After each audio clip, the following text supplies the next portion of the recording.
the depths of imagination comes terror like no other. From experiments gone wrong, things crawling from atomic wastes, alien behemoths, prehistoric titans. Nowhere is safe when they strike without warning. Can nothing stop these forces of destruction? Science, weapons, love. You'll just have to see it to believe it. Scream, run, hide if you must. Nothing can survive the Monster Zone. Do you like big things? I like big things. Do you like big monsters? That's my second favorite thing. Welcome to the Monster Zone.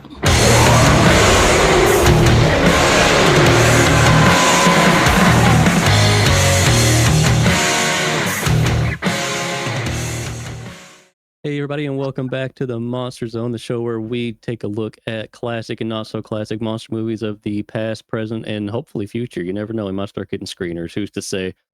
A bit of a special one today. We got Dan and Angela with us. They're snowed in, so we got them stuck where they can't get away. Yes. They're trapped. Parker's here. Gotta have Parker. Hey everybody. And if you're watching the video versions, which you should, I don't know if people actually watch them, but sub to the Patreon, sub to the YouTube, check them out. But if you are, you've probably seen a mysterious bearded fellow here with us. Just want to say right out of the gate, we as a kaiju-centric podcast have the opportunity to talk about a lot of guys that are big in Japan, but we don't usually get to speak to them. But I got my buddy Jason Ellsworth with us here today, and he can probably explain that a little bit better. Jason, who are you? Why are you here? Tell me a little bit about the weird relationship you have with Japanese monster movies. So I grew up obsessed with them. The original King Kong versus Godzilla from '62 was pretty much religion in the house growing up. I watched that endlessly. That formed a love of Japanese monster movies. And then years later, the way I met our beloved Ward, aka Spectre here, was that me and my other writing partner fellows made a movie called Bad CGI Sharks, which somehow found its way overseas to Japan. And actually, some freaks over there seem to really like it. So I have had something transported to the land of kaiju films myself, which is one of the more surreal experiences of my life.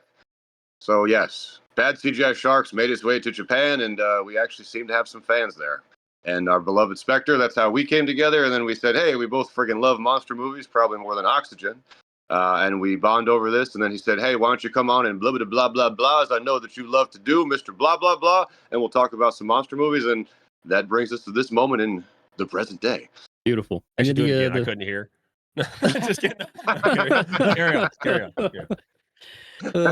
No, the reception for sharks in Japan is crazy to me. I meant to pull it up because I wanted Dan to identify it. The one thing that always throws me off is there's a custom like soft vinyl figure that someone did that shows up when you look up Bad CGI Sharks and like the Japanese side of the internet. Oh, the XYZ shark? Yeah, it's an ultra kaiju, but I can't place it. It's like a shark kaiju, and they added the XYZ axis from Bad CGI Sharks to it. I forget what character it is, but yeah, they like literally painted it on the side and added the arrow. Dude, those fucking arrows are more famous than we are. Already looking it we up. should have had them on. Right? And that is definitely the image that Japan always knows. They had like an app where you could add the XYZ arrows on. I'm like, this is very surreal. If we qualify killer shark movies as monster movies, we'll put it on the wheel, and when we spin it, we'll have you back on. That would be amazing. Oh, absolutely. Put it on there. We've got some small. Didn't that other one ever come out? Wasn't there weren't they making like Hot Spring Shark or something like that in Japan? Oh, dude, I wouldn't be surprised at anything they had at this point. The roster of names is just hundreds of shark movies, hundreds. I think there's 2 or 3 of those out now. The Hot Spring Shark Attack or something. Yeah. Yeah. Watch that be the. But that's why Bad CGI Sharks exists, Oh, exactly why. I know this kaiju. Yeah, I knew you know it. I think it's the one from Zed. No, you recognize him? I want to say it was pre-Zet because the movie came out in 2016, I think, didn't it? Okay. I mean, I'll look into it. I'll figure this. Yeah, he'll poke around. He knows ultra stuff a little more than I would, so I think he'd be able to find it. But today we don't have Bad CGI Sharks today, but we do have one that I think we'll all have a fun time talking about. 1975's Super INFRA-MAN, or the INFRA-MAN, or the Chinese Superman. They call it that, not me. I'm allowed to say it. At last, science fiction creates the ultimate man, INFRA-MAN. And a motion picture creates the ultimate spectacle.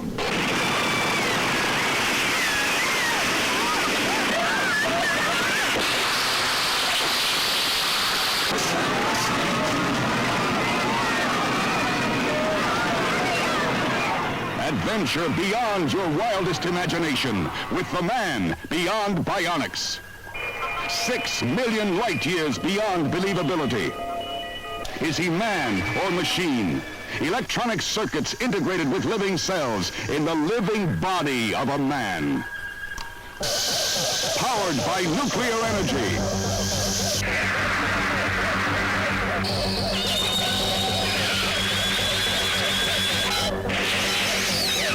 You won't believe your mind. Now, Joseph Brenner brings you the most advanced product of bionic science, towering above them all. Thunderbolt fists. Rocket feet. Motion picture that will stagger your imagination. INFRA-MAN, the ultimate in science fiction.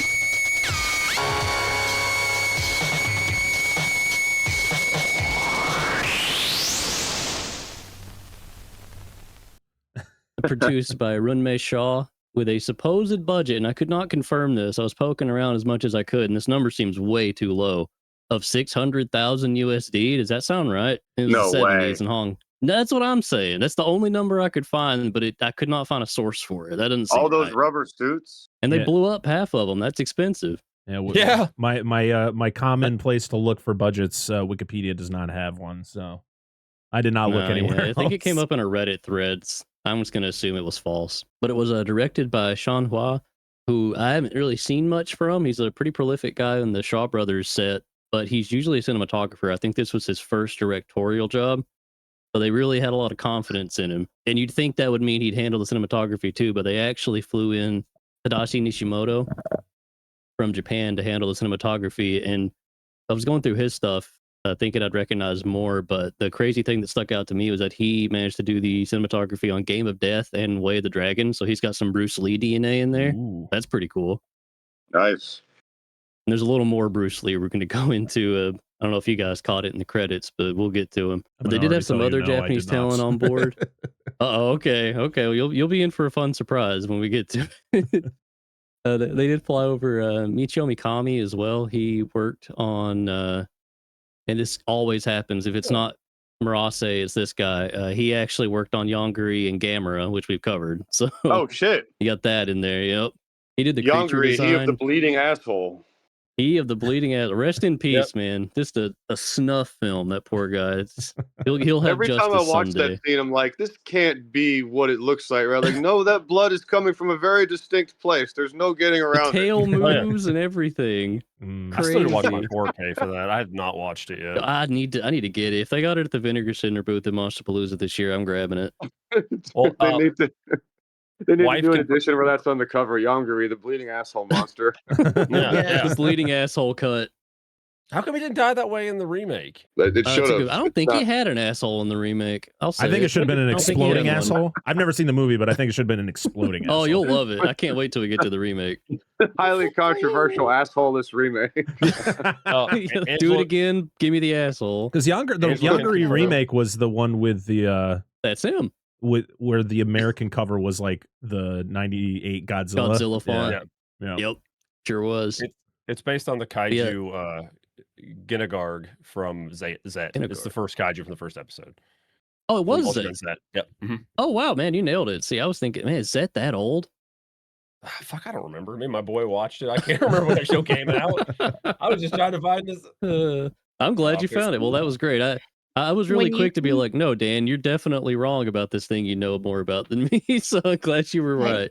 Well, When you can look up It was pictures. 2020 when it aired. But that Oh, figure, okay. that figure was obviously made post whenever, so somebody just Yeah, made it that makes anytime. sense. Yeah, the interesting thing about Mikami's involvement, he did do the creature design, but when he flew over for the fabrication for the actual INFRA-Man suit, he was apparently disappointed to learn that the helmet was already done, like designed, fabricated, and everything, and he had sketches all ready to go. Like, we're gonna do this. It's gonna look like this, and he's like, "What the fuck is that thing? Why do we have that?" So he got to design it from the neck down, which is still pretty cool. He made it. It looks seamless. He made it work really well. You could definitely see with this suit, of course, like the influence. What was Power Rangers influenced by? Like, what was that taken from? Oh, Super Sentai. So Super Sentai, Super but you could Sentai. see that Super Sentai was influenced by INFRA-MAN.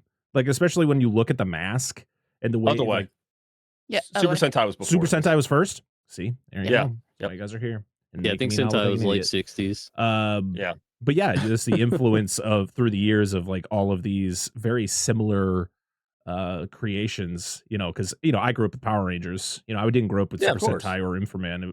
I was Power Rangers, and you definitely seeing the mask of INFRA-Man, you could Yeah. see where It's like a helmet. it's the helmet, but also like they have the facial Yeah, features, the lips. like engraved Yeah, into the yeah. mask. Yeah. Yep. All right, that's It's all, all I had to there for say. Was that it wasn't was it Go Ranger that had the lips? Because I'm thinking of the one where they're Well- different countries. That had the first one with the lips, right? Maybe that's No, not Battle Fever. Battle Fever Battle J. Fever J. That's what it is, not Go Ranger. Yeah. Yeah. Because I always fuck So up that whenever would have that been gets around this mentioned. time. Yeah, whenever that gets mentioned, I always want to say Jack-U or whatever. That's the one I always want to say. Oh, but yeah, that's that one looks never cool. I need right. to watch Jack-U. No. Sounds like it would be though. But no, the Kawakita, he did a lot of special effects, and there's one shot that I'm gonna just gush about because I've always wondered how they did it. And there was a little video essay included on the Arrow Blu-ray that broke it down, and it just How like happy are blew my you? mind. But we'll get to it though. I'm excited to talk about that one. I did want to call out the music too. It's a lot of fun psychedelics, like kind of 70s funk vibes from Frankie Chan, but they did also pull in some music that Dan probably even recognized from Ultra 7 because they did distribute the Chayo Ultraman movies in Hong Kong, so they had the rights to pull from that sound library. Yeah, it didn't click for me, but wouldn't surprise me. I just missed it. I can't tell which song it is because they always bring it up. That's every piece of trivia I see for INFRA-MAN. It's like they borrowed music from, I think, Mirror Man and Ultra 7. I'm like, I don't know which songs, but yeah, I'll take your word for it. The cast has quite a few kind of Shaw Brothers staples in it. LeMa and INFRA-MAN in and out of the suit. That's not common that you see that. He actually plays both. It's played by Danny really? Lee. He's in tons of stuff, but I know him from two of my favorite Category 3 Hong Kong movies, The Untold Story, which he also directed, which is based on a real-life horrendous cannibalism-based crime. You should watch it. It's awesome. And Run and Kill, which is one of the most fucked up movies you will ever see in your life. I think Joe and Sean over at Movie Dumpster covered it recently, so definitely check that one out. I don't even want to say anything about it. Just go into it blind. But I don't know if I want to. I'm scared now. Yeah. No, do the it. fuck? No, You said one of the you most guys have horrendous kids too, so that's cannibal-like extra scary. crimes, and it's great. I was like, I don't. It's think awesome. Like, I'm gonna go into this and be It's like, hard I to just believe watched- INFRA-MAN directed it. I'm like go into this like, I just watched INFRA-MAN. What the fuck is this? Like, this isn't what I want. Where's my dudes in suits? Guy who discovers Danny Lee through INFRA-MAN is like, oh, what's this Untold Stories? And that looks pretty good. Just dives right into it.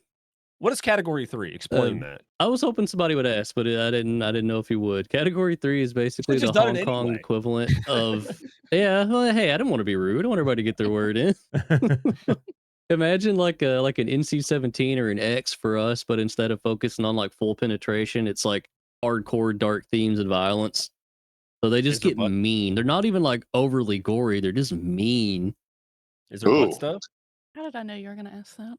That's always an important question. There can be. There can be. Run and Kill might have a little bit. I won't spoil it. That's why you got to check it out. I don't know, man. That's that'll really be scary. Yeah, I don't know when I'm going to have the opportunity to watch that. I think it's on First Tubi. recommendation. I don't want it to be on Tubi. You're just making it more accessible. Like, I just want to go watch other stuff. Like, Fucking Tubi. Dude, Spectre, one of my favorite lines you ever told me was when you're like, yeah, I forget who it was, like, my friend doesn't want you to pick the movies anymore because they don't want to watch something where a giant space penis goes into and penetrates the earth about, what was it, fucking Bread and Circus? It sure was about bread and circus. Oh, he's Oh my mentioned that God, to us dude. before, and I'm just like, Yes. I don't know how I feel about this. Very gingerly. I'm not gonna make him watch it.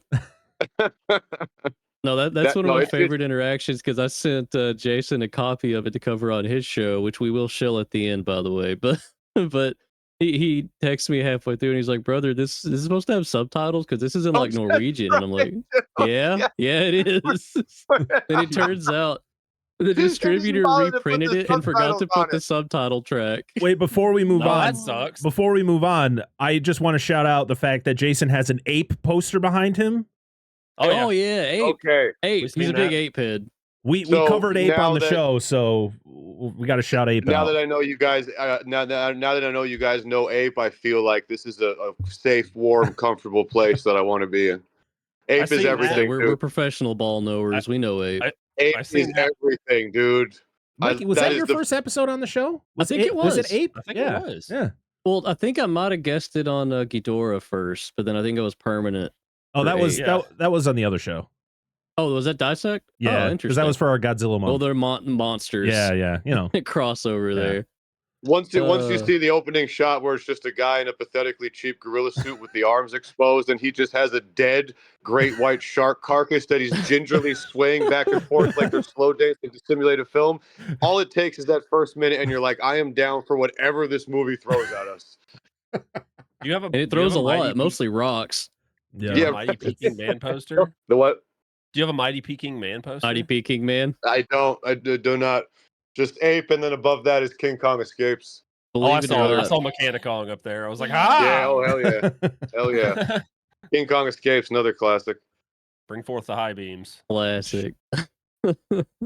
There is some Mighty Peking Man. I don't remember if I took a note, but someone involved in this movie worked on Mighty Peking Man. I'll have to dig through. Of course they did. Of course they did. Yeah, right. But I'll tell you who did work on it. We have one of the science research teams on here. He's pretty prominent. Liu Xiaolong. He is played by Bruce Lee. Not Bruce Lee. Bruce Lee. Yeah, I got that wrong. He is one of the... Yeah. We hired Bruce Lee, right? I'm Bruce Lee.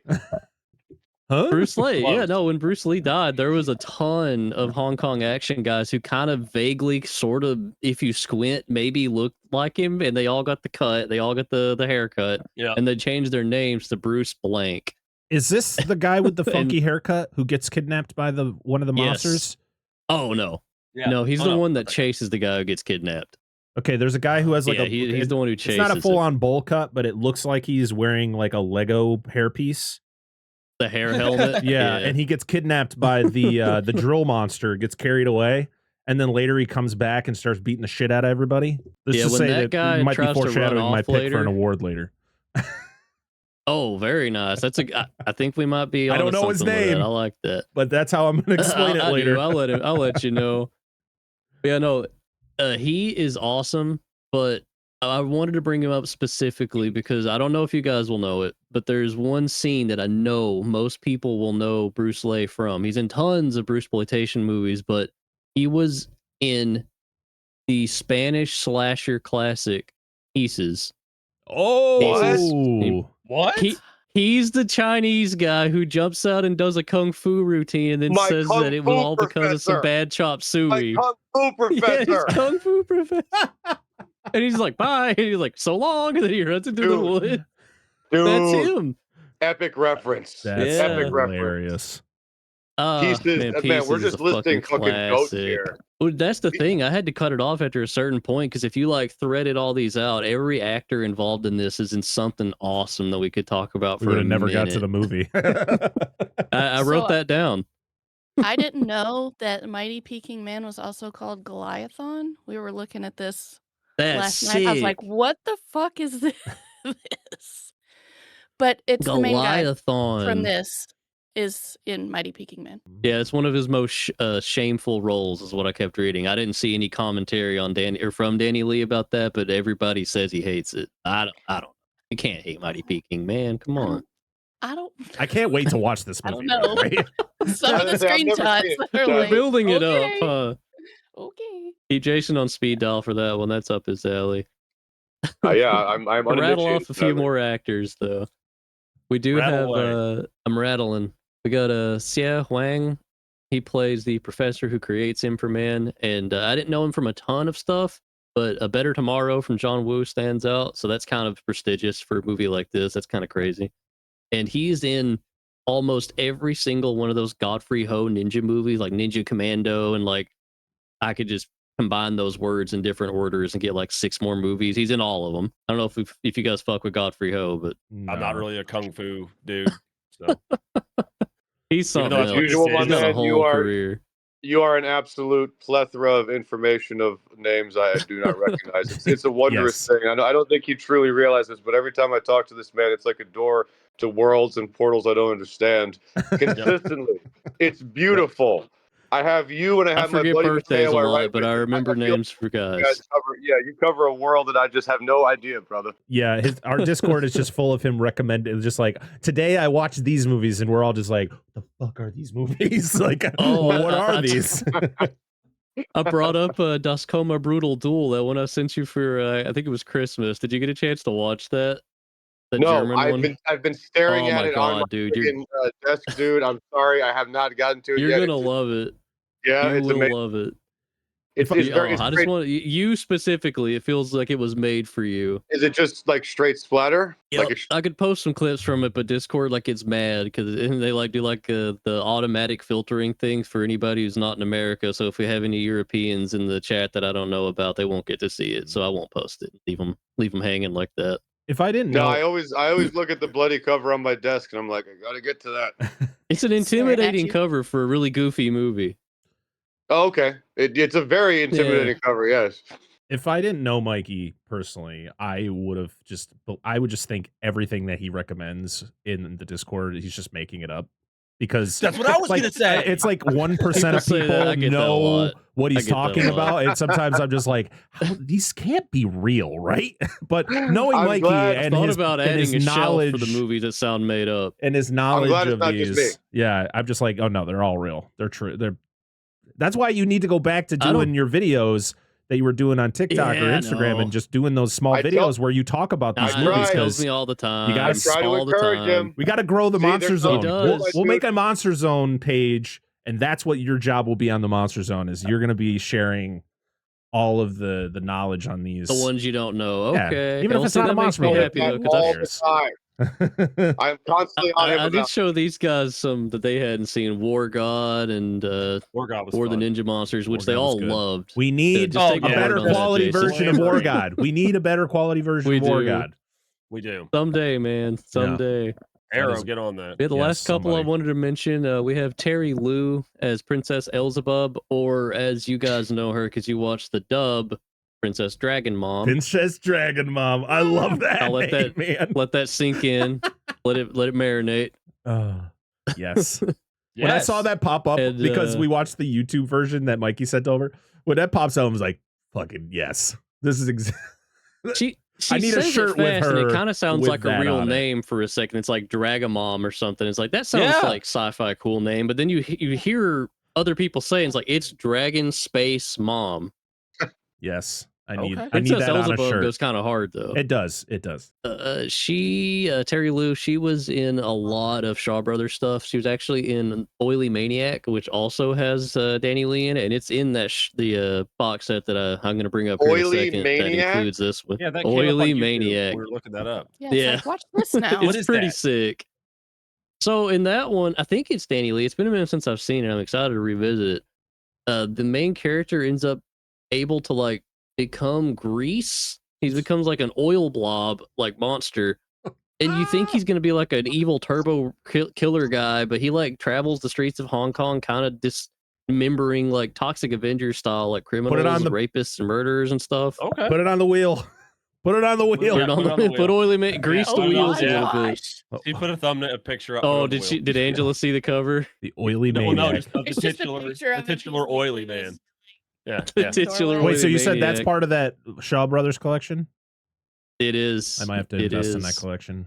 It might still be on sale, so I'd check that out. Yeah, that kind of brings us to the end for the actors, because there are just so many that are tons of roles just piled on, like I said. But I did want to bring up one thing. I mentioned Princess Dragon Mom and the discrepancy with her name. I did watch this on the beautiful new Shawscope Volume 4 box set. This is focused entirely on the Shaw Brothers sci-fi, horror, and fantasy releases. There's not much classic kung fu. It's just the weird stuff. And my beautiful wife bought that for me as a Valentine's gift because I told her to.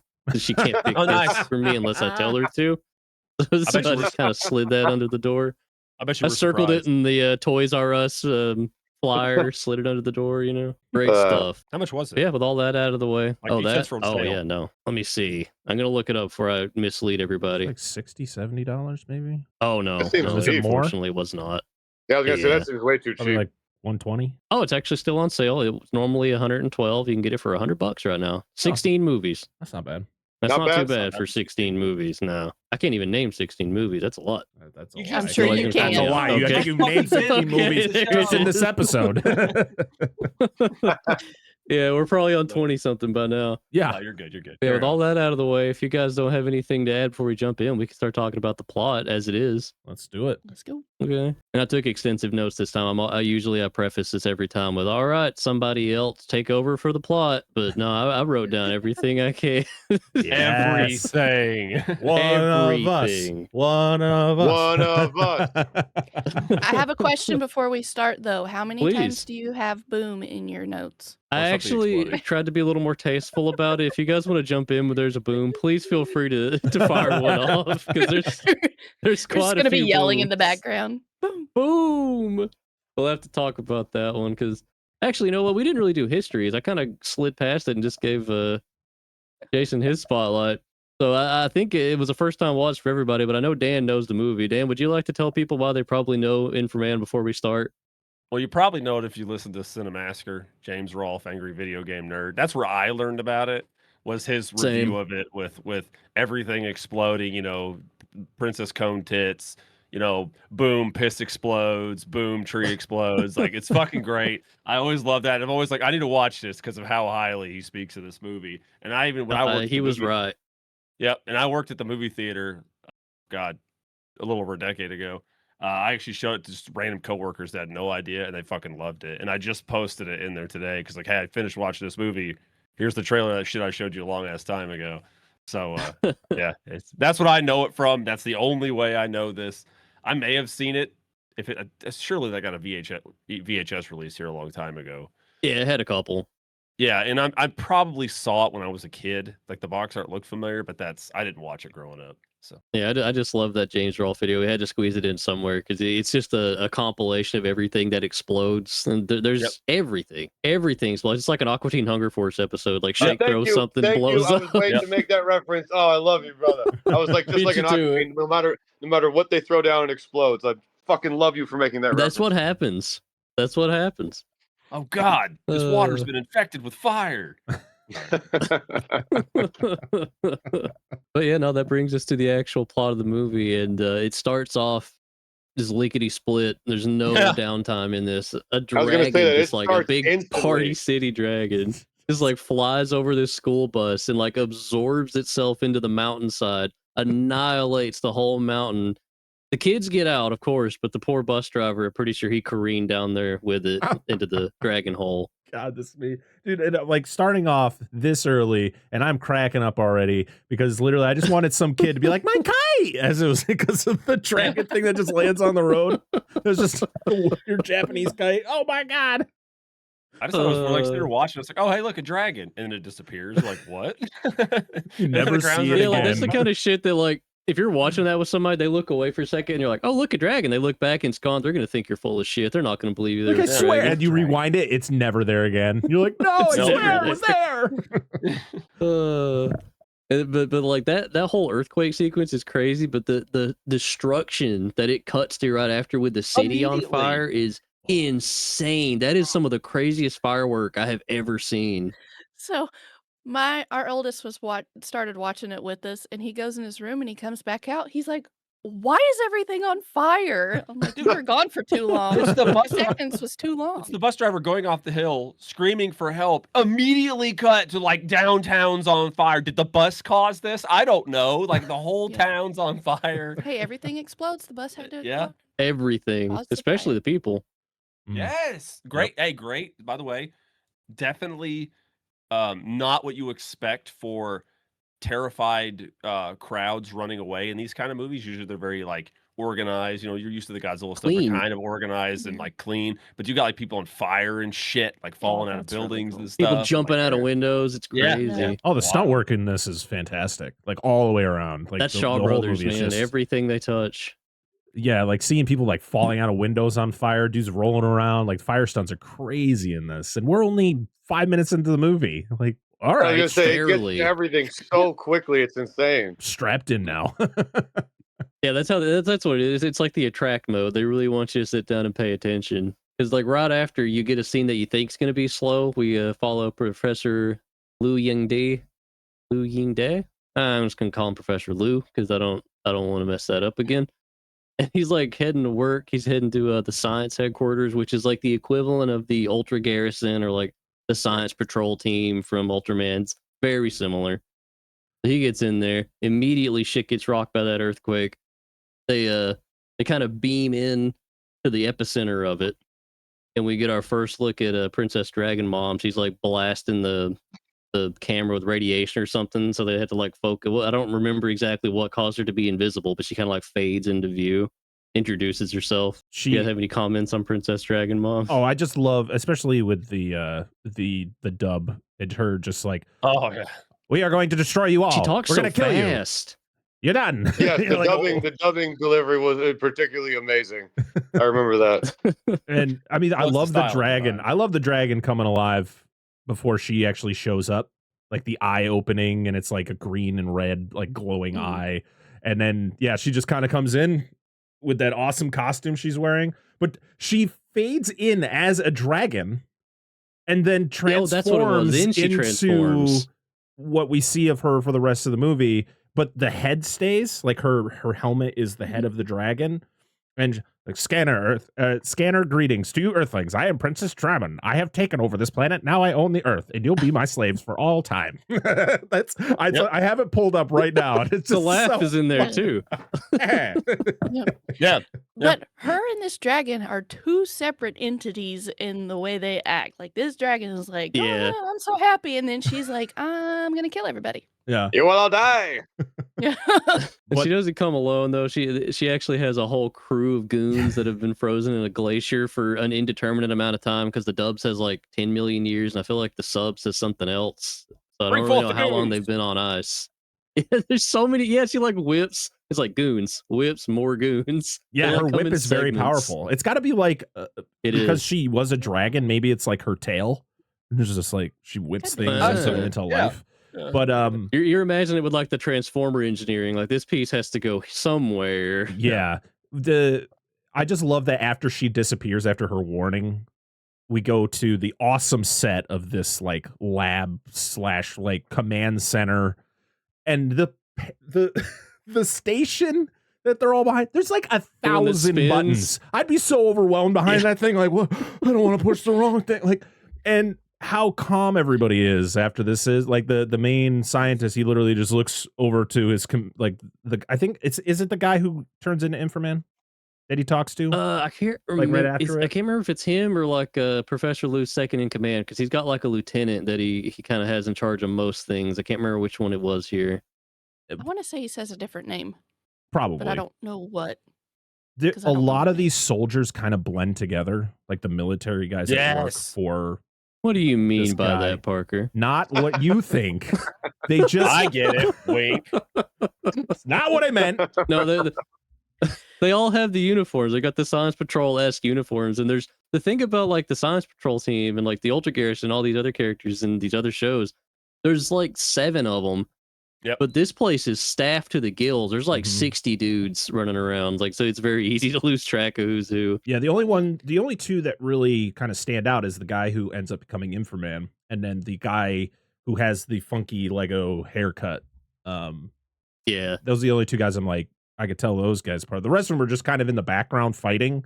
So I think that's why I'm like, I don't know who these guys are. They're just part of this group.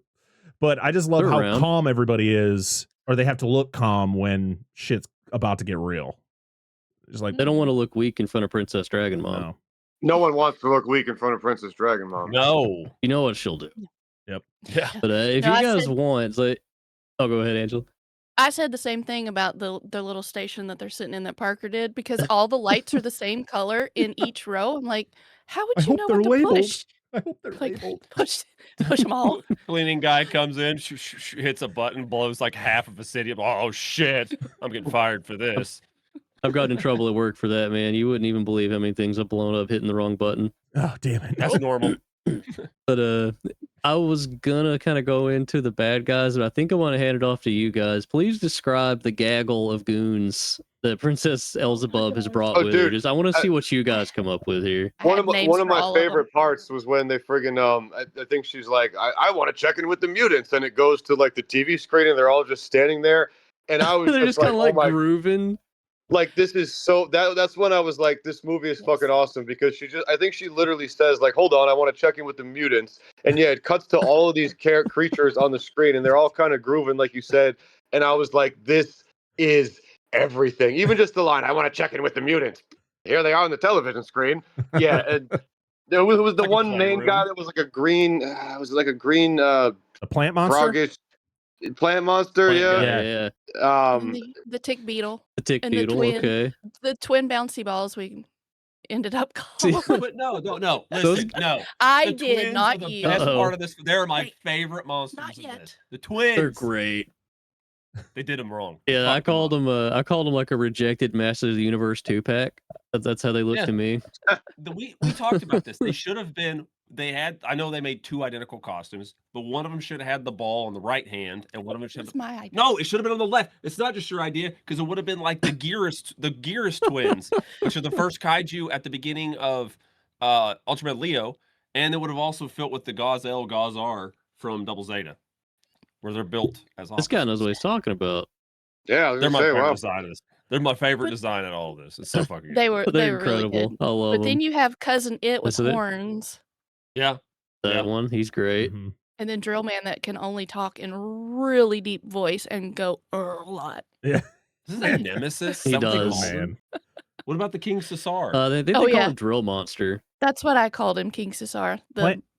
guy with the. Oh yeah, he does with the I beard said he and like was- the little crown. Yeah, I said he was a mix of King Cesar and Daimajin. Mm.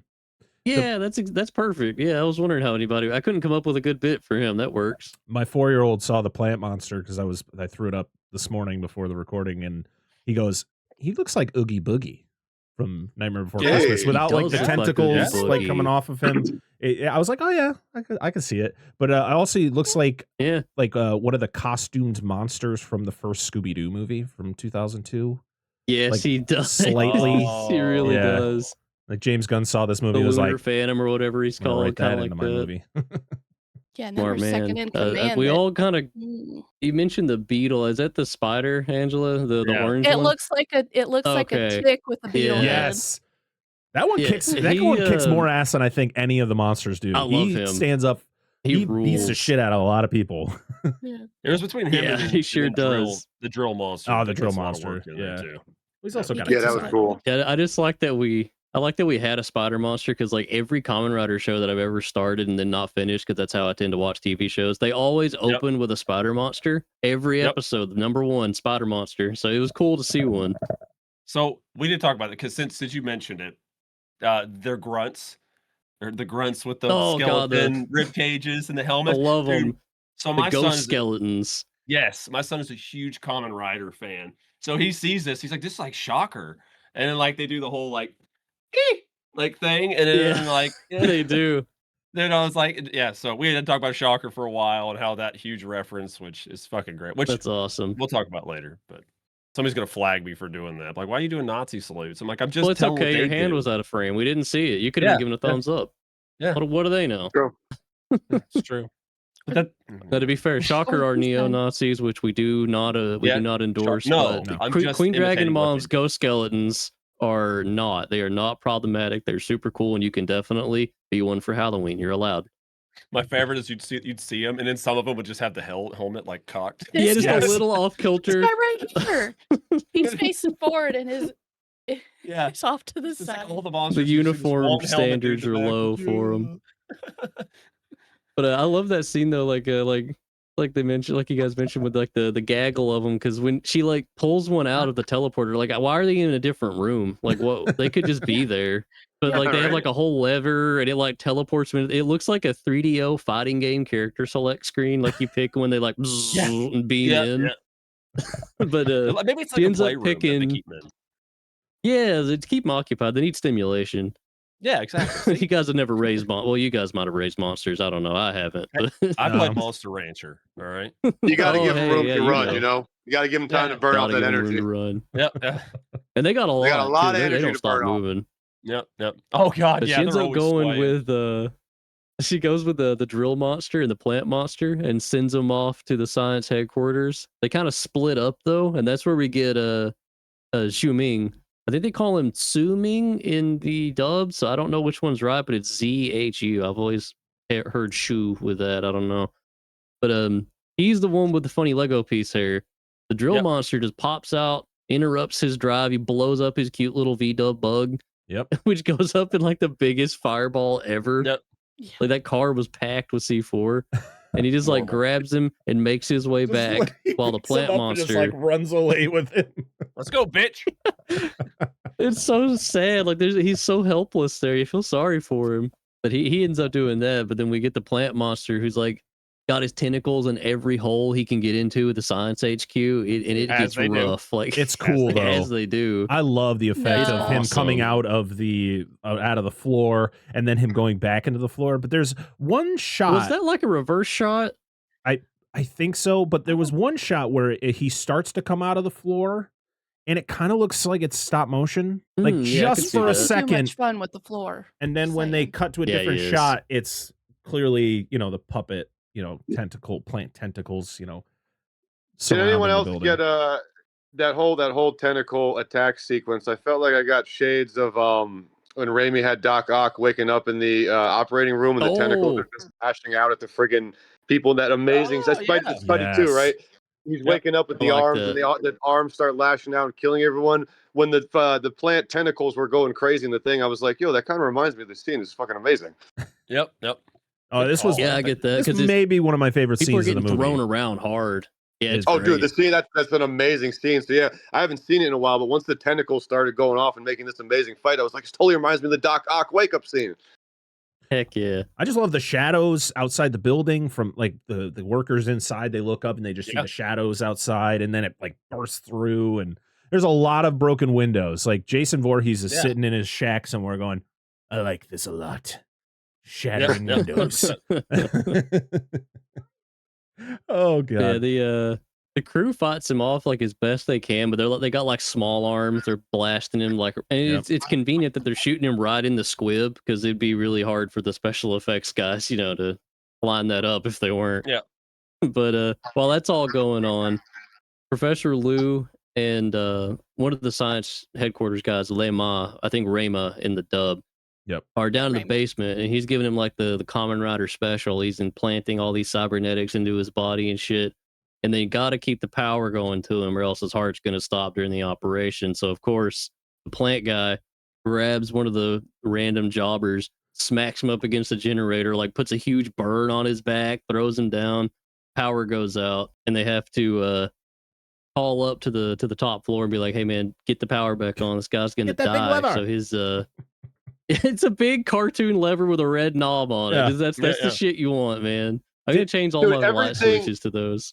Everything aesthetically about this, I think you guys were talking about the board with all the colored lights on it, which is just already such a classic staple. But I feel like there were a bunch of shots where it's like you had the whole the place framed, and you had like the friggin' classic sci-fi light up board, and you had like the soldiers and the skeletons, and you had the dragon mom, and just in one shot, it was just like there was so much crazy friggin' classic Japanese kaiju aesthetic cheapo goodness in this. Just like everything. I love those classic sci-fi, like colorful dot boards, and there were just so many of them in the lab there. It's amazing.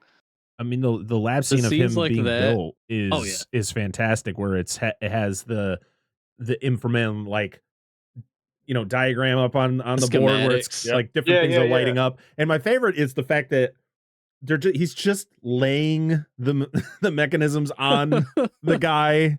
So then what does he absorb this? Like he absorbs them. I referred to them as PNGs. They're like, let's just put this on here. Yeah. Yeah, They got little the flashing transparent across the PNGs they put face. on top of it. Yep. Yeah. Yeah, all those scenes that Jason's talking about where you see all these, it's just the sensory overload of it. They all look like the shot in like an old 80s toy commercial before it turns into a playset and like a kid's hand like reaches in. That's what they all look like to me. It's so good.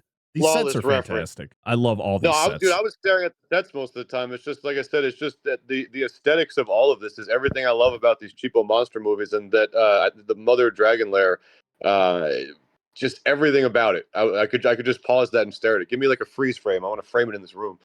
Sorry, my cat was Good? talking to me. I wanted to make sure I I placate him before we Which continue. one? Nacho, Yeah. little orange man. Tease me. So we left on 1 second. Oh yeah, I did want to point out, and you guys, I watched the standard definition one that I sent to you guys afterwards while I took notes because this is infinitely rewatchable. I could have it on right now and I wouldn't be mad. I agree. I agree with that. Yep. That's The reasonable. HD version Oh, he's doing what kind of we used to reveals do. a couple flaws Oh, in that. poppycock. Oh, but it's great because you'll see wires, which is fine. You'll see when INFRA-MAN transforms, he does this little Superman pose, and my wife pointed out that you can see the little blue box they got him laying on in the HD version. You can see it. It's not as bad on the standard definition one, but the funniest thing to me was when Lieutenant Ki Kwong is going to hit the big cartoon lever to get the power back on. In the standard definition version, you can see there's a rip in his suit. But in the HD version, like his gooch is just out. Like you can see the flesh tone peeking through. Like Oh, no. some shit does not need to be that high def.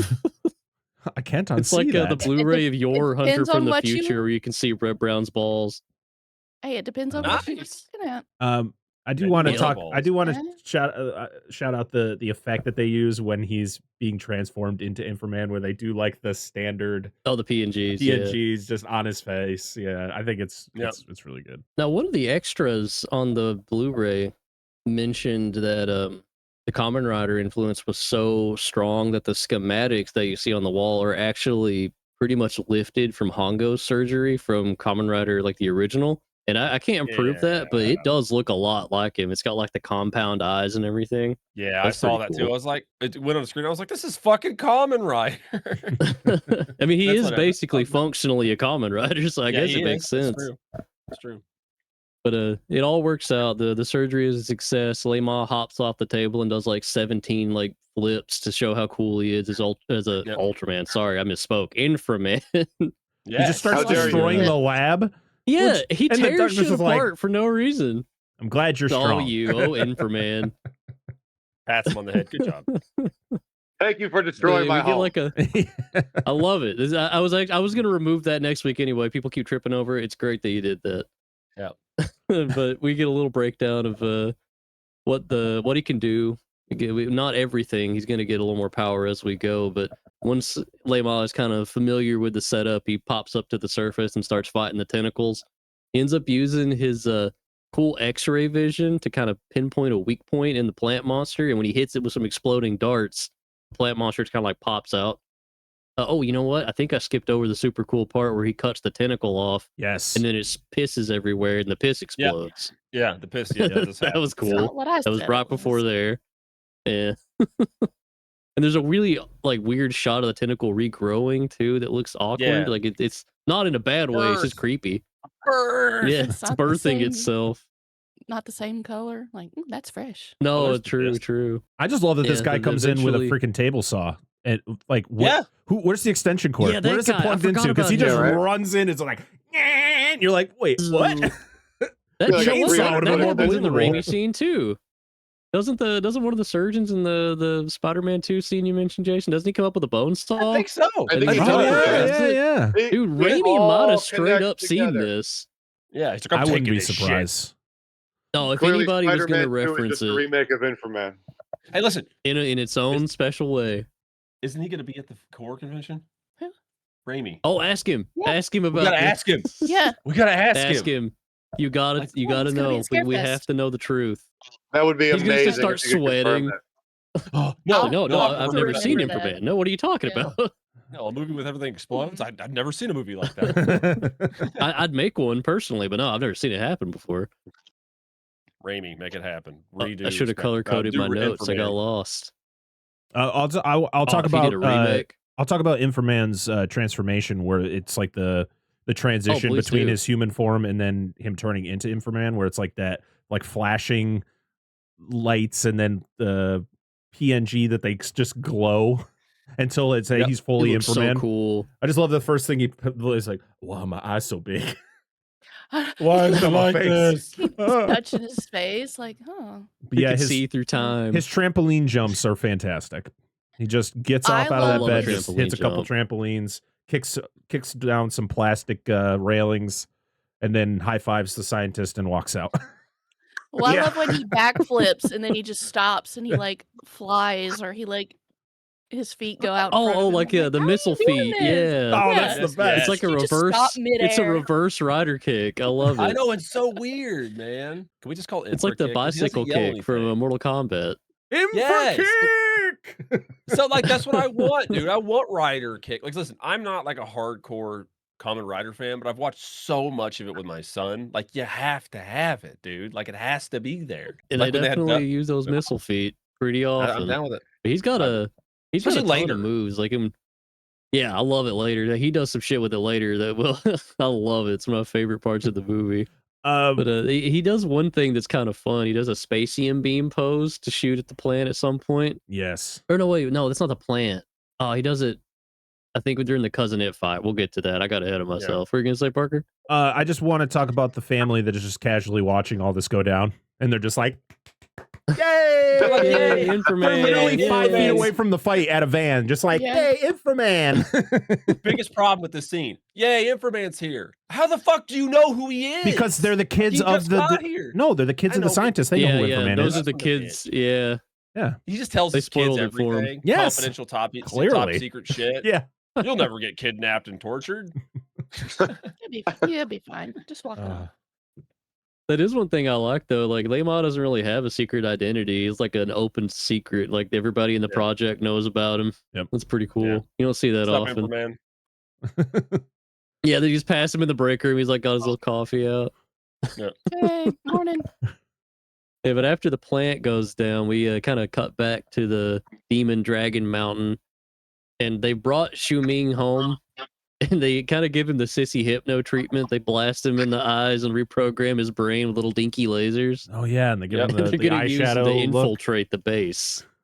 Yeah, that's how you know he's hypnotized, and he Yeah. gets like the Incredible Hulk eyes too sometimes. Yeah. Oh yeah. yes, I don't know. Yeah. I don't know what they were doing with that, but I like it.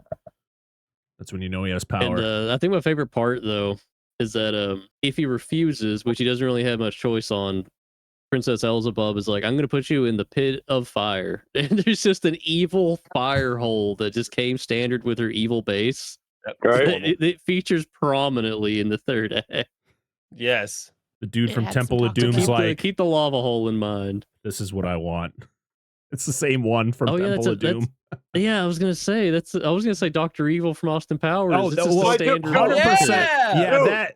I was 2 seconds away from being like, yeah, the entire thing of like, and this is my No. standard evil firehole. That's like the DNA for the whole joke of Dr. Evil comedically walking you through his evil lair. Oh, that's the. Sorry, dude. We're on a really brain is. stick, dude. We're on a brain stick. I was 2 seconds away from making that right. I definitely They're thought stealing Austin Jason's Powers watching thunder. this movie so many times. It's got totally the vibe DNA to of it, dude. That's the whole like I'm gonna goofily take you through this dangerous lair, and are those freaking sharks with freaking laser beams on their head? Yep. Oh, I love it. But here's the one thing. This plot point here is what I love about this movie. I think Dan's going to relate to this specifically. It kind of cuts from there to Professor Liu and Lei Ma like back at base, and he's immediately like, you know, you're going to need more powers because like the shit that we just saw is crazy. We got to get you a power up. That would happen in like a Kamen Rider or Ultraman show, like 30 episodes into a series. Halfway We're through. like you get 25 we don't have minutes that. into the movie. This is a movie. We have to hurry up. Exactly. I'm glad this isn't made like more modern because he would have like 40 different forms. And I'm like, stop it. Yeah, We're he'd be not sell- I know transforming you gotta sell every toys, other but scene. fucking quit. This isn't even my final form. Yeah. Basically. But they're cooking up the Thunderball fists, which are pretty cool. They tested on some adamantium, like a big bowling ball of adamantium.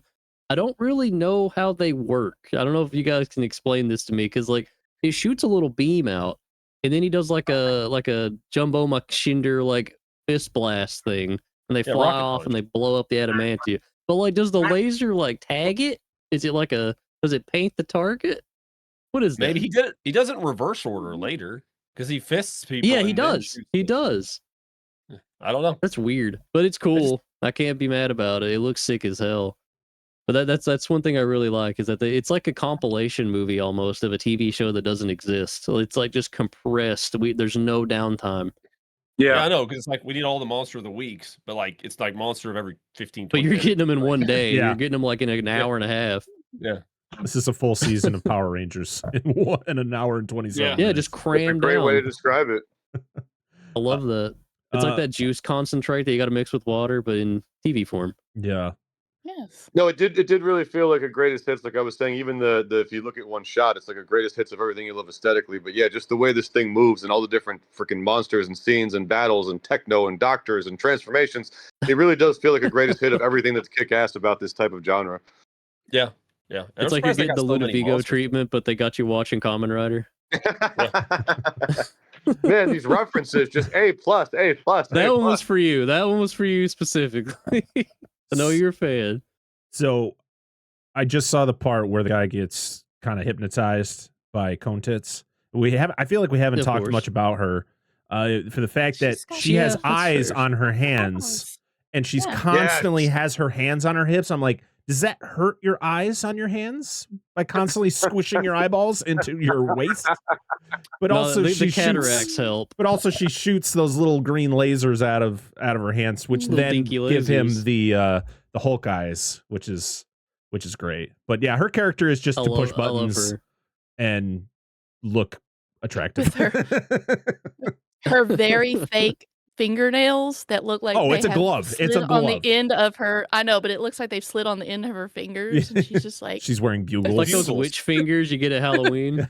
Bugles, but it's like she can't hold her fingers up. I can't. I was gonna say Pan's Labyrinth. I saw Angela did the hand eyes thing. Like Pan's Labyrinth is the obvious one. There's a monster in, I can't remember if it's Kamen Rider J or Kamen Rider Zeto, maybe? It's one of the ones that Keita Amamiya directed. There's a monster that has that too. Like it's got the big long fingers and the eyeball hands in it. So I wonder if they were inspired by INFRA-MAN at all. It wouldn't shock me. I assume it's some mythological thing, yeah, in their lore or a yokai or something somewhere that just crosses between the two cultures. So I assume makes sense.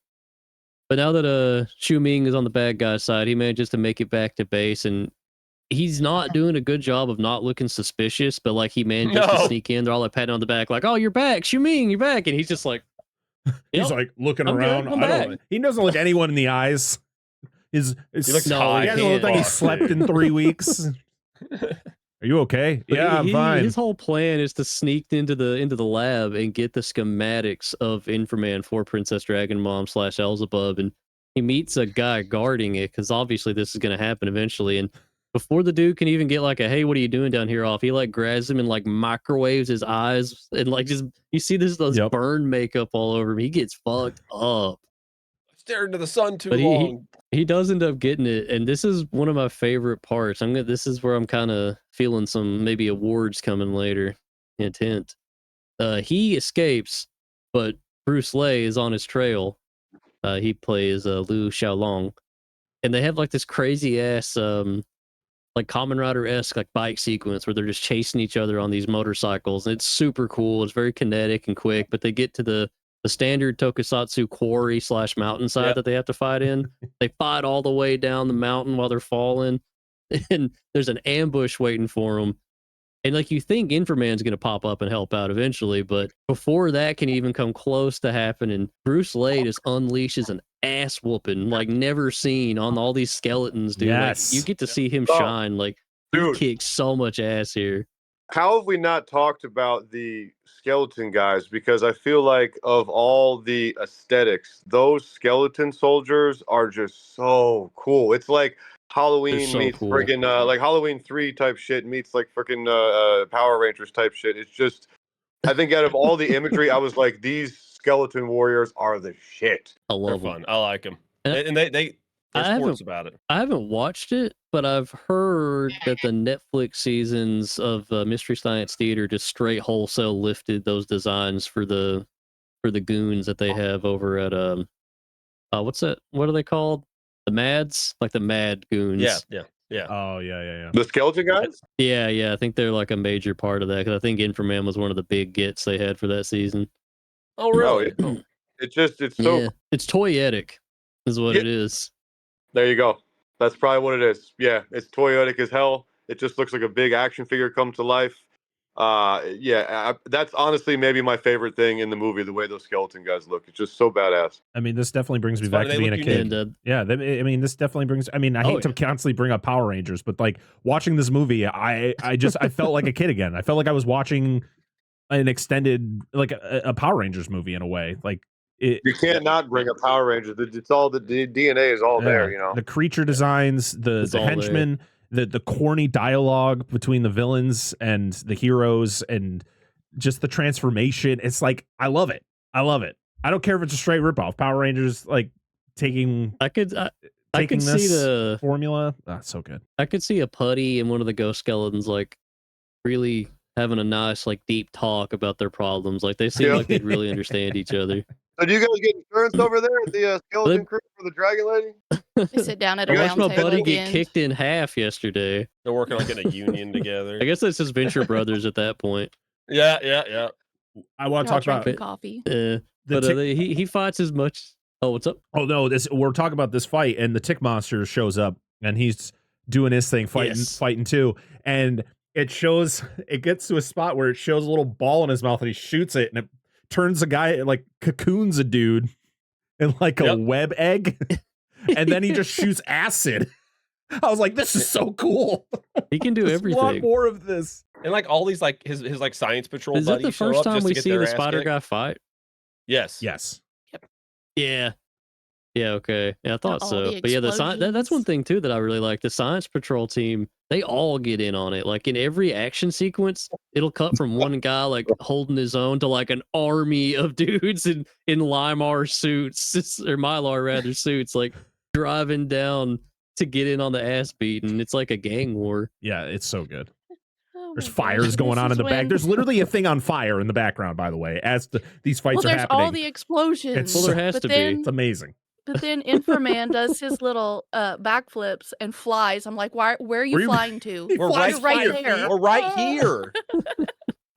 Don't leave the scene yet. But yeah, when INFRA-MAN Yeah. does show up, that scene gets even cooler because he has to start taking on the spider guy. And I think the spider fight here is my favorite thing, like in the whole fucking movie. What were you gonna say, Dan? I think you got some good input on this one. No, you're good. I'm just real quick because it's where this INFRA-MAN shows up and he starts fighting, and you see in the background one of his science patrol buddies pick up one of their allies and like throw him on his shoulders and start running him out. And INFRA-MAN like smacks him on the head as he walks by. He's like, this is your dude. You're not supposed to hit him. Like, I wonder if they're like, I just fucking leave it in. And He's then encouraging him. You He's got like, you this. may He be gives him like a injured critically, but I'm baseball gonna team, slap like you in pat on the head. ass. But you can hear him hit him on the Yeah, but head. no, and it- it's like, hang on. Wrong guy. When he gets there, though, like the spider guy's like, no, I can't take on INFRA-MAN. Fuck this. They spar for a little bit, but then he does this crazy ass fucking Ultraman, like Rita Repulsa, make my monster grow ass, like blow up. And that scene, this is the one I wanted to talk about earlier. I never figured out how they did that, but it looks so much smoother than any scene like that, any tokusatsu thing I've ever seen. So thankfully, by sheer luck, one of the few effects that the video essay on the Arrow Blu-ray focuses on is that shot. And the way they did it is so fucking smart. That miniature set, you can kind of see it's a miniature, like in the foreground, blocked a dolly track all the way back like 20 feet. And so they had the actor for the spider monster on a dolly track. And as he grew, they just pulled him closer to the camera. So it's all in camera. None of that's a composite. None of it's digital. That's They just actually, it's That's like they awesome. Gandalfed it. Yeah, that's it's like an cool. all force perspective That's thing. awesome. Cool. That's love cool that. as fuck. Okay. It's so GGs. fucking cool. So I'm glad they found a way to do that. Yeah, the way that they do it, it's so once he's giant, seamless. go ahead. Oh no, I just talk about how seamless it is. That's what it's just trips me up. Yeah. it's crazy. It doesn't look like it would be like an in-camera effect, but it doesn't look like a composite or anything done stop motion or anything like that either. It's just so smooth. That's cool. Cousin he ends up kind of Godzilla in himself here. He gets wrapped up in the power lines. Yeah. Yep. Love that part. Cousin It shows up earlier too, and we get to see Ultraman. Yes. I just said Ultraman. We see INFRA-Man. See, you did it too. I did It's it. not just me. I did it. INFRA-Man goes in the water, like he's in the suit in the water, like swimming around. He freaking gets goes thrown under. in the water. Yeah, he gets. I love how delayed it is though. He gets shot by the laser, and then like 5 seconds later, then flings himself into the water. It's so good. Oh, I'm hit. It's a trampoline flip too. I kind of forgot. See, I have my notes out of order because I thought that came after. You're right. I love that part because this is one of the most embarrassing monster deaths in the movie that is filled with embarrassing monster deaths. Like they have like a spacium beam struggle, but when INFRA-Man eventually wins and blasts him with that shit, the top of his head just catapults off and he explodes into the biggest fireball you have ever seen. Like I can just imagine being like down on the ground looking up at the mountain. There's just an explosion up there. Like what the fuck is going on up there? It's crazy. That is great. It kind of reminded me of there's a fight in Guyver 2, the live action Guyver sequel that's in water with like this weird panther monster, and it's kind of similar to that. Nobody explodes though, so it's not as cool. Boo. Yeah, not as good. No boom, just booze. We demand it. Boy, Tick Monster Make gets more it explosions. bad, man. Tick Monster gets it bad. Yeah, he does. He gets thrown into a hole like like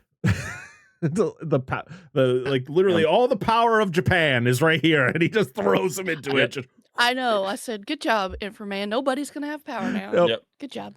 Yeah, Hong Kong is in darkness because of INFRA-Man's wacky shenanigans. This is Hong Kong. I keep saying Japan. Yeah. You would be right to think so. Looking at it, it's very blatantly inspired. I'm so used to watching Japanese. I know. The cool thing I love here is like INFRA-Man has not given like any indication that he can do this, but he just does the same thing. He's like, yeah, I could probably do that too, and he grows too, and that's when he starts throwing him into the power grid and shit. He's like, I feel like he's just pushing all the buttons on his suit. Like one of these things might have to make He sets that shit to Wumbo and just grows. He does have the W on his chest. He just. But yeah, no, he embarrasses the tick spider guy here too, because like he beats his ass so hard he shrinks, and instead of just like picking him and flicking him, he stomps his ass like Duke Nukem, man. Like and the goo that comes out of him is so vibrant. Yes, it just kind of goes. Fucking waffle stomps him. It's terrible. Okay. I knew that'd get somebody. We had to get that in. Yeah, from there, we kind of cut back to a subplot that, again, it feels like it'd be a one-off episode of the show that doesn't exist, where the professor's daughter from earlier, who was watching the carnage from afar, is just hanging out with. Are those your brothers and sisters? Yes. Like, who are those kids? The one is a sister for sure. I don't know. I think they're all related. I think they're brother, little sister and little brother. I'll accept that. Yeah. I have no reason to disagree with that. But they end up investigating a mysterious monster hole. They get kidnapped, tied up. They get like the Chu Ming comes in with like the snidely whiplash big cartoon dynamite, and the drill monster here are gonna blow the whole fucking mountainside. After he launches himself through the wall like Kool-Aid Man. Oh, I forgot about that. Yeah, he had that deep voice, so he could have just came in and go, "Oh yeah." Exactly. He does. He does grumble a lot. It's just such a cartoony scene. And of course, INFRA-Man shows up. He sees the little girl walking around on her own, figures that something must have gone wrong, so he starts to hunt, and he crawls down the hole too, ends up just free throwing the big cartoon dynamite. He like launches through the ceiling and just yeets that shit, blows up at a safe distance. But I love that shot because like you could see the drill monster down there so disappointed because he didn't blow up these children. He's like watching from afar, waiting for it to go off. Damn it, INFRA-Man. The funny thing is boiled again. INFRA-Man doesn't save the kids. He tosses the dynamite and leaves their fucking ass there. He doesn't come back for them. Yeah. He's like, somebody else will come back and take care of that. Yeah. The dynamite was the danger. The danger is gone. He leaves them like some food and water. Cuts to later in the movie. It's just skeletons. That's how you get recruited to be a ghost skeleton. Yeah. Right. Absolutely. There you go. We found the process. That's the recruitment. And I think we're just about at the end of the movie because from there, we end up finding out that the daughter is kidnapped by Princess Elzebub, Of course. and she's demanding that Professor Lou rolls up alone. Yep. That's important. So Layma can't come with him. And I just have to, I wish I could have seen your reactions, because the shot that we get of him traveling to the island on the little dragon boat, and it's just him sitting in the middle, and he's got the drill monster on one side and the fucking skeleton on the other, is one of the funniest things I have ever seen. The aesthetics, all of the aesthetics, all of the visuals of this was beautiful. So good. Yeah, the dude does not seem to be awkward. Does not seem like, to me, doesn't seem like he's in any immediate danger. You got the drill monster just sitting there, and the one dude just kind of like slumped a little bit, on hand on the wheel, having a party, just driving. Like they're drinking and having. He looks like he got invited to a costume party and nobody told him. That's exactly what it is. It is, and I wish it was just a bunch of the skeleton dudes just hanging out like we talked about earlier. My wife, just tall boys. Like they just have tall boys. There's music playing and shit like that. Party boat, dude. I want that scene in the movie. That's the only thing that can make this better. Yeah, absolutely. We have the technology. We can edit in a couple tall boys in there, I'm sure. The special tall boy edition, newly released on DVD. Release the tall boy cut. Yep, release the tall boy cut. Hashtag tall boy cut. Yep. The drill monster has to have one in his little claw hand. Yeah, his little claw. Yeah, it'd be like that one. That's where was it? What country had that Star Wars cut for TV where they had to like edit the commercials into the movie? Where they had the beer in the actual have you guys not? Yeah, the Cerveza Cristal. Yeah, it's so awesome. No, that's how you do it. Dan, have you not seen that? Oh, no. We got to show you this. It's incredible. I know what you're talking about, dude. Yeah, they literally insert the. I'm glad you saw it. They inserted the beer ads into the movie when it was playing on TV. Where was it? Argentina, somewhere. It might have been. I was trying to remember. Somewhere in South America or Latin America. So it's just like, we have to use the Force to save them, and what we can save our thirst is this delicious beer. It's just literally cut into the movie. It is literally cut into the movie. So now, see, that's brilliant, dude. We need the version of this where the skeletons just turn. They're like, "Would you like to enjoy a delicious course?" Yeah. Absolutely. We give Voodoo Ranger a liquid death on it because they got the skeletons. Oh yes. Yeah. Our favorite, our bond of Voodoo Ranger. Skeletons. There you go. Liquid death. We're not sponsored yet. Liquid Death. We will be when we give them the INFRA-MAN liquid death cut. Oh, yes. Yep, absolutely. I drink it more often than I do now. Spectre, can you imagine a Voodoo Ranger came with one of the skeleton guys on it? That would be the sickest fucking collector item, dude. That seems like the kind of shit they already have in Hong Kong, and we're just not allowed to have it. Like that just seems like something too cool. We're behind the times. It's not fair. We got to catch up. Not fair. Yeah, once the drill monster has the daughter, and once the professor's on the island, Princess Dragon Mom's kind of like explaining everything. Like it gets kind of streamlined from here. Not a lot of plot happens, but he's basically telling Professor Lou that he's got to submit. He's got to like help her get rid of INFRA-MAN, get everything, get the ball rolling on the world domination thing, or else he's going into the pit of fire. And the pit of fire. The pit of fire in this scene, like. Poor Shu Ming, she's just like, let me show you how serious I am. Bring me Shu Ming, bring him over here. And just like lifts this poor man up, drops his ass into the pit of fire. He has done nothing wrong. He's been a perfect henchman for her.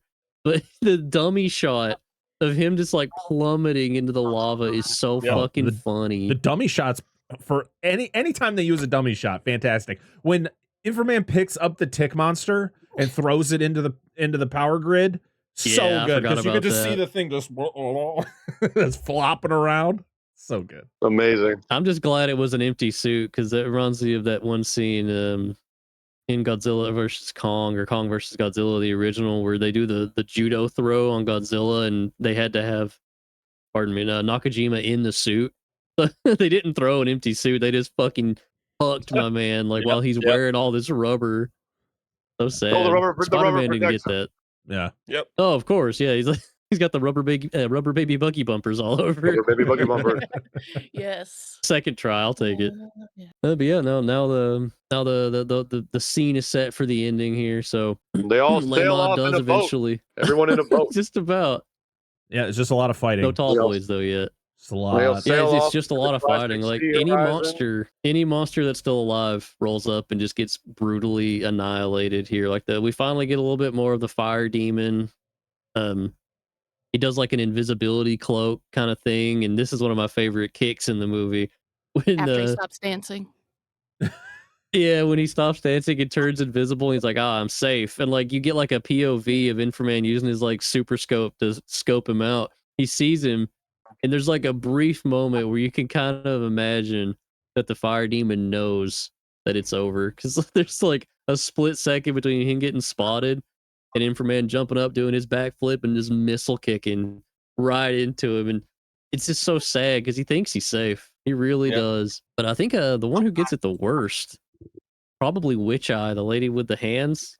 Anybody want to talk about what happens to her? She gets her hands cut off. Yeah, Don't like, think he I uses remember. like She's Sonic got 'em Pizza up. Cutter and Like, like look. blasts Yeah. her hands off at the wrist. No. And kicks her my down the fire hand. pit, and she bounces off the wall. Yep. It's so sad. Like Darth Maul. Yeah. Like Darth Maul. Oh, But after they whittle down all the glacier monster forces. Oh, what's up? one of my favorite scenes is it's playing right here. This is before all this. I just want to mention it. It's when the drill dude like breaks out of the skull, which I always thought was cool, and he just gets fucking plowed with a Shit, I forgot about motorcycle. that. Just douche like right into him. It's like, all right, I'll allow this. I honestly, like the first time I saw it, I thought he died there, and then like he gets back up and gets rider kicked in half. Yeah, and he's like, he's done. I love the fact that But now that it's Eyeball Hand Lady is just pushing around this giant laser inside the base to try to get, as Inframan's like fighting all of the goons, and she's just constantly just like, okay, well, he's distracted. I'm gonna move this big, pretty heavy thing over here now and shoot it with my marks. Clearly, it's somebody just drawing I didn't think on a about cell it till you said that. for those lines for the I didn't laser. think about it. You know what So we need to good. put on the wheel if it's not on there? Sinjanor. Is Sinjanor on the wheel? Oh yeah, don't we think so. definitely I've gotta heard add of it. that. No, you're going to have to spell that one.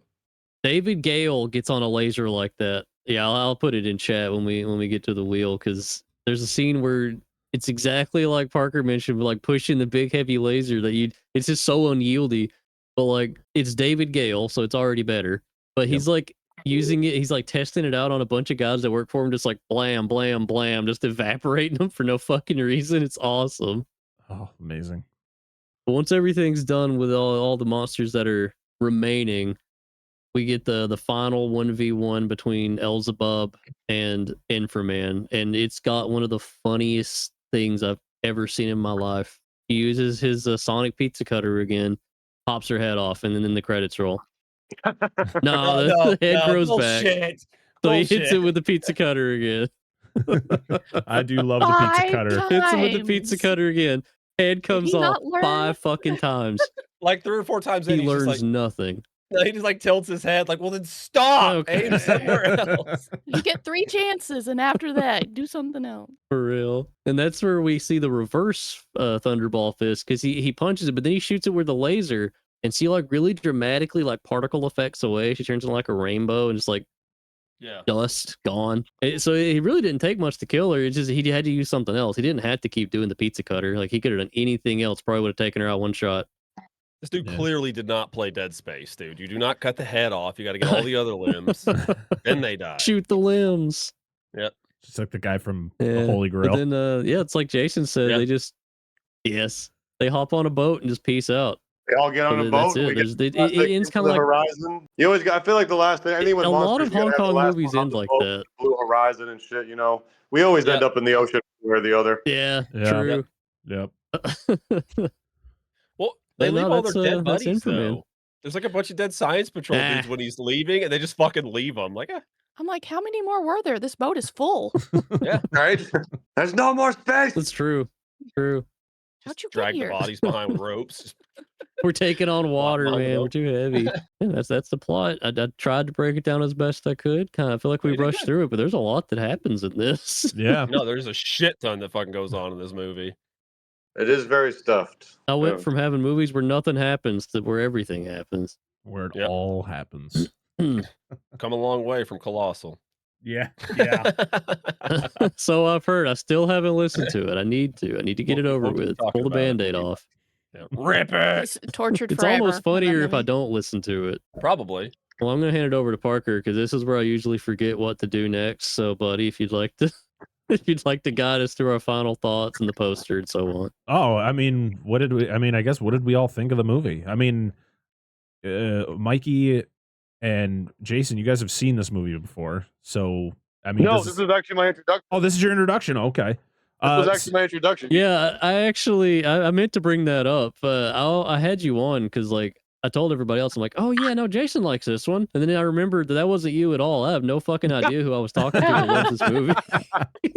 Well, there you go. But you ended up liking it. It worked out. It was definitely a dead on suggestion, but yeah, no, this is my divergenizing. Well, I guess we'll start with you, Jason. What are your final thoughts on Super INFRA-MAN? I really, like you guys said, this is a stuffed movie, and I feel like, Spectre knows that I love all this stuff. I'm a sucker for the rubber suit monster movies. That's probably the most purely enjoyable one.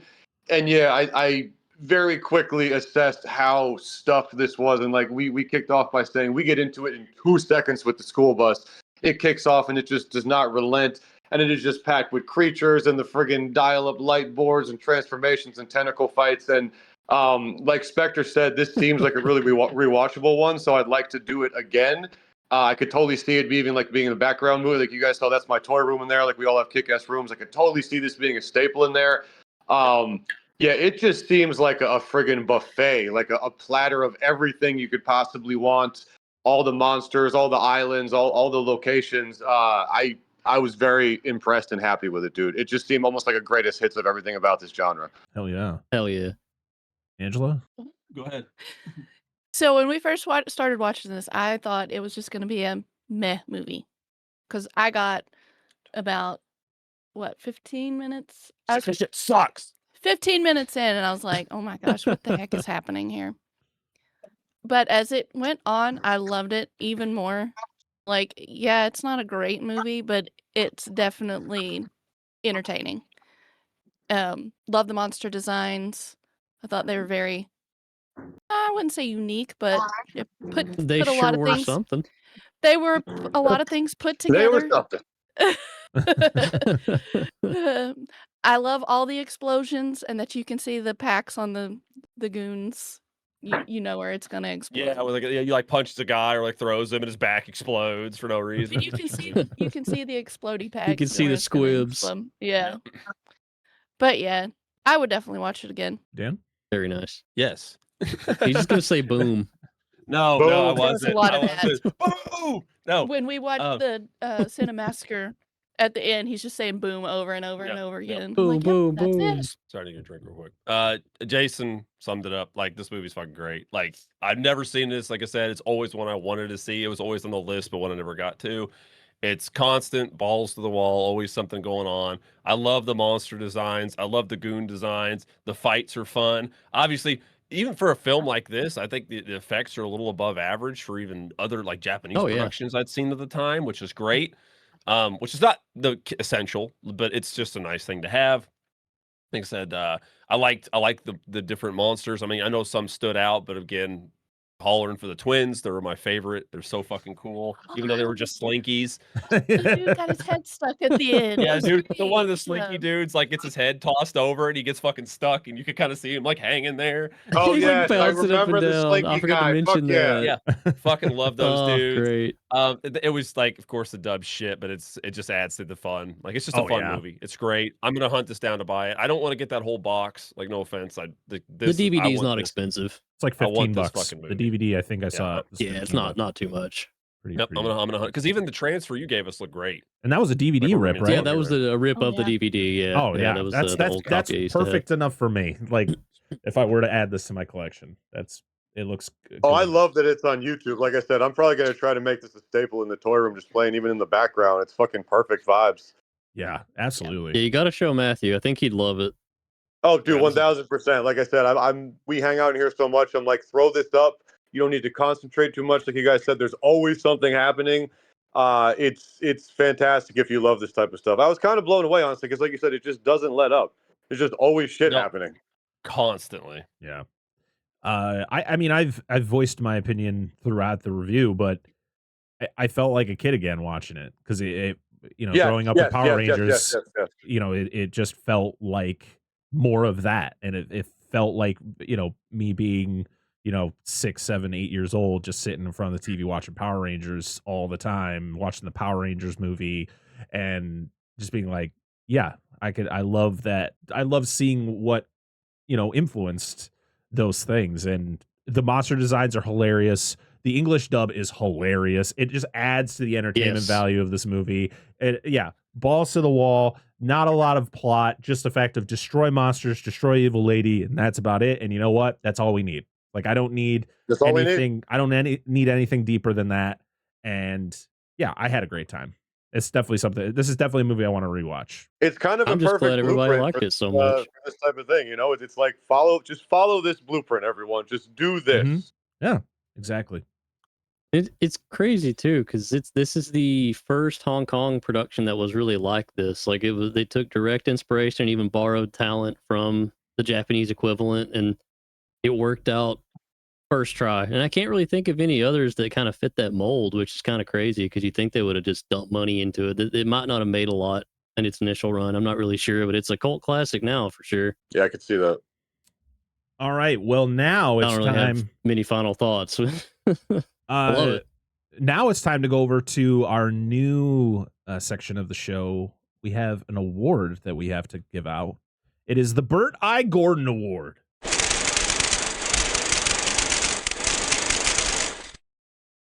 Which goes to it can't be a main character of the movie, and really not a character that you see like throughout the movie. It's somebody who plays a small part but makes a big impact. So we're gonna go around and give our picks out, and we also have some picks over in our Discord. We're getting people in the Discord involved in this award. So that's good. Jason, do you? I know this is kind of being thrown on you last second, but do you have someone in mind that you think deserves this award? They were in throughout, and there's many of them, dude. But I cannot tell you how much I flippin' love the design of the skeleton people. I maybe it doesn't count because there's many of them, but I was just fixated on that design. If I had to go with not them, I might say who was like the green big-headed goon in the one, like the main who talks with a voice like this, the one of the green goons. I think so. Yeah. Again, I also watched this very baked last night. So no, you're good. That's the way to do it. That's the way to do it. Absolutely. There was one green monster guy that I felt like talked in the Goon Squad that I really liked. But yeah, like I said, I know there's a ton of them, dude. But I literally want like a T-shirt and a frame thing of that skeleton design. So just based on how geeked I was over that look, I'm just gonna go with that because I can't. Of all the images I have, those fuckers stick out with me. And like my girl was watching it, half watching it with me, and she was like, "Oh, I freaking love those guys too." So I'm just giving the skeleton man their props. I'm sorry, that's how I'm going with it. Nope, that I will accept it. Well, I guess we'll go over to the Discord for our first one, and Charlie from Give Me Back My Action Movie says the Drill Monster. So the Drill Monster is going to get a vote. Good pick. Good choice. Angela. The Slinky Twins. They were awesome. Twins. I do love We them. laughed so hard at that fight when INFRA-MAN kicks one of them, and he flops down and hops back up like 4 or 5 times. Yeah, I called him bouncy balls. Yeah. That's gonna be my answer too. Oh, when he hits him on the stairs and he like bounces up the stairs like a reverse slinky, that was awesome. Yes. I said they should have turned into slinkies when they at the end. Like when they died and they melt down, it should have been like Toko and Razor instead of like a dog or whatever, the wolf, and then the turtle should have just been pair they demutate into these references are A++. Absolutely. Our next one on since Dan also chose the Slinky Twins, we're gonna go over to Discord. Lo Wang says Professor Lou's goatee. You know what? I'm counting it. I don't even care. Okay. You can count it as a character. Mikey, who do you got? You know, I forgot how the award worked yesterday. I wasn't baked. I was just sick.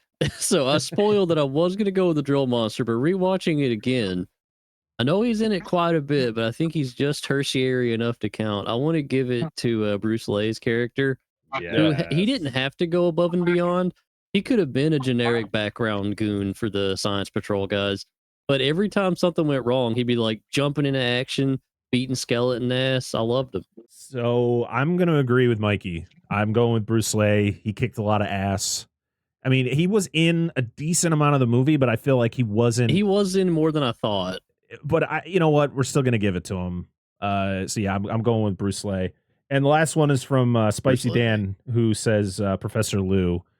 Do I put that under Professor Lou's goatee, or do I put Professor Lou as? That's a good question. As his own thing. I think they could be one unit.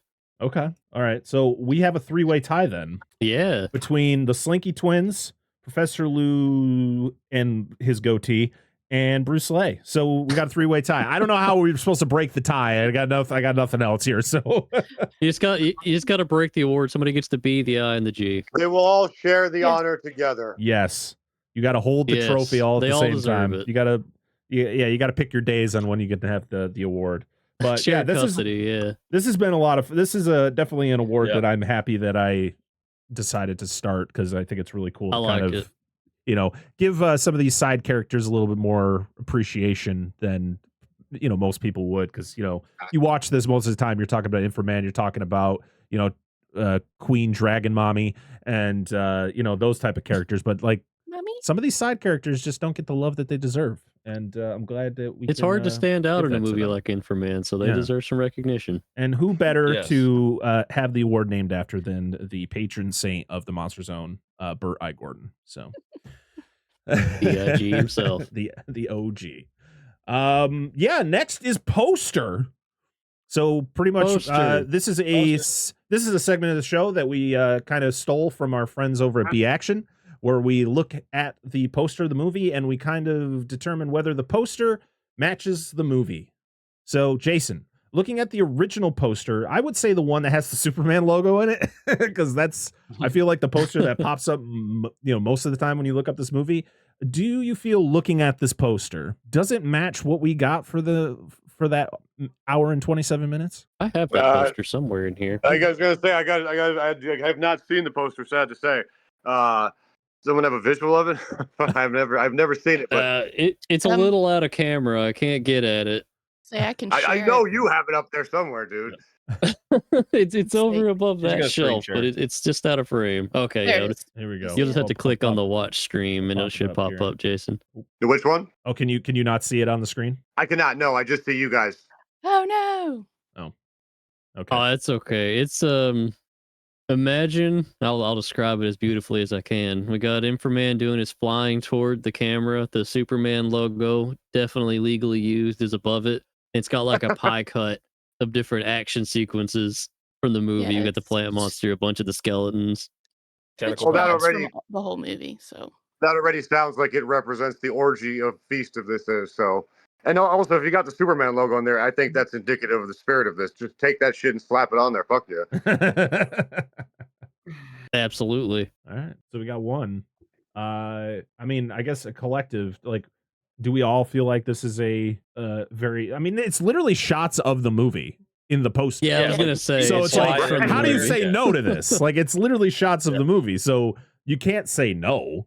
Like, it just doesn't make any sense. It's not just shots of people standing, it's action shots. There's like a skeleton man getting tossed. Oh, well, a couple down there getting tossed too. Yeah, you can't get more accurate than actually using scenes from the film. Oh yeah. 100%. That's true. All right, so collective yes.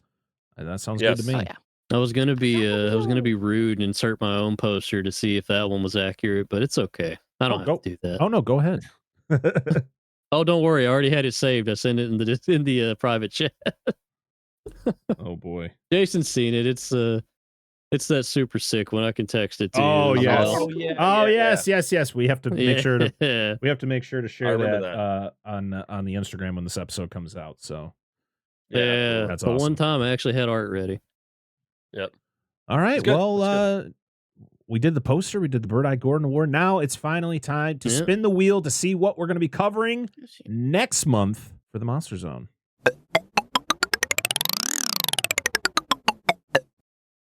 So you got the wheel pulled up. Okay, there we are. Mm-hmm. Wheel of Monsters. That's why I didn't stop sharing my screen. All right, here we go. Yeah, I stayed. I was smart. 3, 2, 1. I see Mighty Peking Man there. Spin it. I added it. It's been here for a while. It hasn't got hit yet, but there's a lot that have been on here for a long time. To be honest. You never know. This could be it. Oh, so close. No. So close. Black Sheep. Is this the New Zealand Black Sheep? I love this one. Yeah. Yes, it is. Oh man, we're going back to the Oh, 2000s. That's gonna be a crazy one. I got this. Almost Gahara. It's gonna be a nuts think- episode. I think did a We have an 4K Ultra drop of this not that long ago? I feel like Probably. I still have the old crunchy DVD I bought from my childhood rental store. yeah, this might be a movie I have to buy. So very exciting. Well, there we are. I feel like I'm Black gonna get Sheep. the Actually, let me. the wrong movie. What I like to do is I looking like it to up pull on Amazon. Yeah. What I like to do is pull up the movie on IMDb and read the IMDb description of the movie. So it came out in 2006. It has the same runtime as this movie, hour and 27 minutes. It is on Tubi right now. So for anyone interested there, an experiment in nice. genetic engineering turns harmless sheep into bloodthirsty killers that terrorize a sprawling New Zealand farm. So that's exciting. I'm very excited for that. But yeah, here we go. That sounds pretty cool. And it Oh my plays out God. exactly as What you happened to think it would. Angela? It'll be What's good. going on here? She's been here the whole time. I also looked away for a minute. I looked away for a second. It's like Hey. watching INFRA-MAN. If you look away for a second, you miss a lot. Oh, tell me about it. It was weird having to go for Yeah, it. he knows back. all about it. It's weird. It looked great though. The movie looked amazing, honestly. Angela's gonna kick you out of the seat. I'm glad you think so, Angela. This is the first appearance of Victor on the show, of any of the shows. We've been doing this for so long. It's the first time he's been on camera. They've Yeah. never asked He me to made do it. it, and Dad just made a joke saying, "Come sit over here." And I'm like, "Okay, I'll do it." Oh man, I'd be down to do one, honestly. All right, Dan. Yeah, I told Bring him. him Make it in. happen. I know. I told him I'm waiting for something that's right up his alley. There we Now I'm go. getting booted. It was nice. Probably seeing y'all. not this. Bye, Probably Victor. not Black Sheep though. I wouldn't let him watch that yet. Oh, he's All of age, he right. can watch it. Well, He's 17. He can watch it. Mikey, That's fine then. Mikey, now it's your turn to lead us out. Have our guest share all of the wonderful things he's doing, what he's got going on. Yes, So go for I it. want to shout some of those myself out because I'm always trying to build my buddy up over here. Jason does some True. crazy stuff with his good brother, wonderful man Matthew, and the Italian himself, Matteo The Molinari, Italian. who, by the way, big Hollywood film star. You guys might know him from the classic film Silence of the Hams. He has got a small role in that. You probably see Matteo. We've around. talked about Everybody's seen him. Silence of the Hams in an episode. He's I in might it. have been the Silence of the Lambs episode because we talked about how there was. I was Oh, like, man. what is this? What are the odds?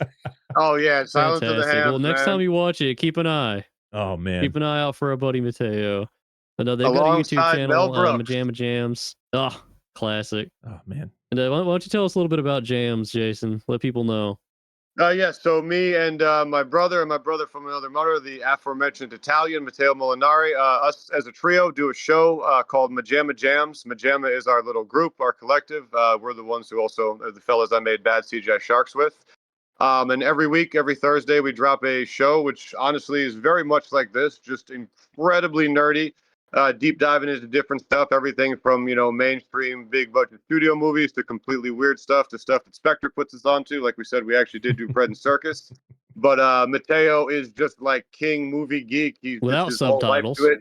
He's just a friggin' encyclopedia of it. So I always think of him as like the good hook of the show because he is as knowledgeable as Spectre is. But MaJaMa Jams. MaJaMa is like the word pajama, but with an M, and then Jams. I know the name comes out a little. MaJaMa. People are always like, "What is that? Jiminy Jam, MaJaMa Jam show?" But MaJaMa like pajama. MaJaMa Jams. We are on YouTube. We got new episodes every Thursday, and I can tell you from this discussion that it is equally as nerdy and deep diving into everything film. And we also try to have some fun and do a couple laughs as well.